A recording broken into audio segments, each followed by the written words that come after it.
Patreon और अन्य माध्यमों से नेशनल दस्तक का सहयोग करने वाले सभी दर्शकों का बहुत बहुत शुक्रिया। आपके सहयोग से ही बहुजन मीडिया को नई ऊंचाई मिल रही है और मनोबल और अधिक बढ़ रहा है। आशा है आगे भी आप हमें ऐसे ही सपोर्ट करते रहेंगे। धन्यवाद। कोरोना वायरस के संकट के दौर में भी फेक न्यूज जोरों शोरों से फैलाया जा रहा है।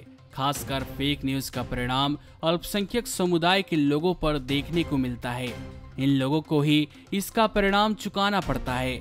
कोरोना के शुरुआती दौर में एक खास समुदाय के लोगों को पूरे भारत में संक्रमण फैलाने के लिए जिम्मेदार ठहराया गया। इसके बाद कई तरह की वीडियो सोशल मीडिया पर वायरल हुए, जिसके सहारे भी किसी खास समुदाय को निशाना बनाने की कोशिश की गई। सोशल मीडिया पर तरह तरह की फेक न्यूज फैलाई जाती है। फेक न्यूज से किसी समुदाय और उससे जुड़े व्यापार पर भी काफी असर पड़ता है। फर्जी खबर का प्रभाव मांस उद्योग पर भी पड़ा है। देश में ऑनलाइन फैल रही गलत जानकारियों में एक खास धर्म एक खास विषय बनकर उभरा है और महामारी के इस दौर में यह खुलकर उजागर हुआ है। ऑनलाइन चलने वाली फर्जी खबरों की जांच करने के लिए कुछ साइट्स हैं जिसे फैक्ट चेक के नाम से जानते हैं। वहीं जब जनवरी से जून तक फैक्ट चेक करने वाली वेबसाइट्स पर जिन फर्जी खबरों की पोल खोली गई, उनमें 4 मुख्य विषय हैं। पहला है कोरोना महामारी, दूसरे नंबर पर फरवरी में हुई दिल्ली की घटना और तीसरे और चौथे नंबर पर नागरिकता संशोधन कानून और मुस्लिम अल्पसंख्यकों को लेकर किए गए दावे हैं। जनवरी से जून तक इन 4 मुख्य विषयों पर फेक न्यूज देखी गई। 5 भारतीय वेबसाइटों के 1447 फैक्ट चेक की खबरों में कोरोना वायरस छाया हुआ है। इनमें 58% खबरें इस विषय से जुड़ी हैं।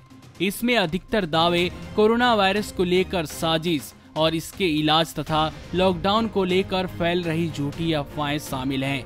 वहीं महामारी के शुरू होने से पहले जनवरी से मार्च तक ज्यादातर फेक न्यूज नागरिकता संशोधन कानून को लेकर चल रही थी या चलाई जा रही थी।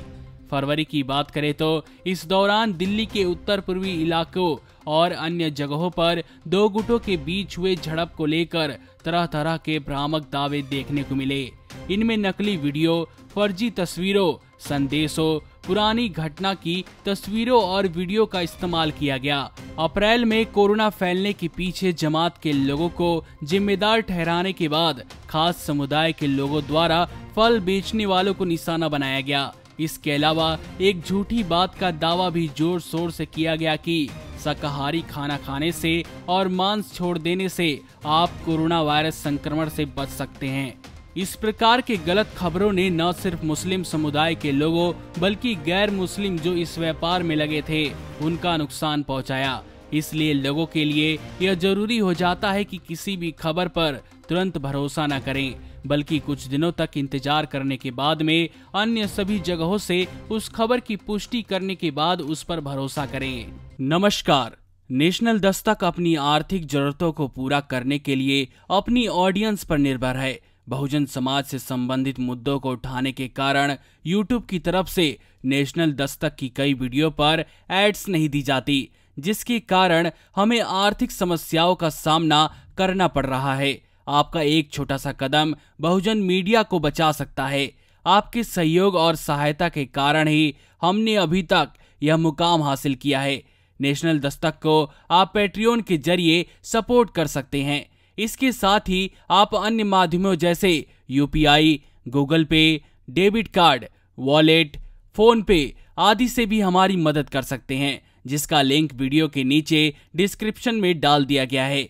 पैट्रियन पर आप हमें प्रतिमाह $2 यानी 140 रुपए प्रतिमाह से हमारे साथ जुड़ सकते हैं। दूसरे माध्यमों में राशि की कोई सीमा नहीं है। आपके सहयोग से ही बहुजन मीडिया को एक नई दिशा मिली है और इसे अभी एक नए मुकाम तक लेकर जाना बाकी है, जो आपके साथ के बिना संभव नहीं है। आपसे डायरेक्ट फंडिंग से हम आपके अधीन हो जाएंगे और एक स्वतंत्र मीडिया के तौर पर समाज की आवाज को बुलंद कर पाएंगे। धन्यवाद। नेशनल दस्तक को देखने वालों से अपील है कि वह नेशनल दस्तक के सपोर्टर फॉर्म को भरें ताकि हम सीधे आपसे जुड़ सके। नेशनल दस्तक की आपसे गुजारिश है कि अगर इसको बचाना चाहते हैं तो नेशनल दस्तक को सब्सक्राइब करने के लिए रेड कलर के सब्सक्राइब बटन को दबाएं, फिर बेल आइकन की घंटी दबाएं, नेशनल दस्तक को बचाने के लिए बहुत जरूरी है कि हर खबर को शेयर करें, लाइक करें, कमेंट जरूर करें।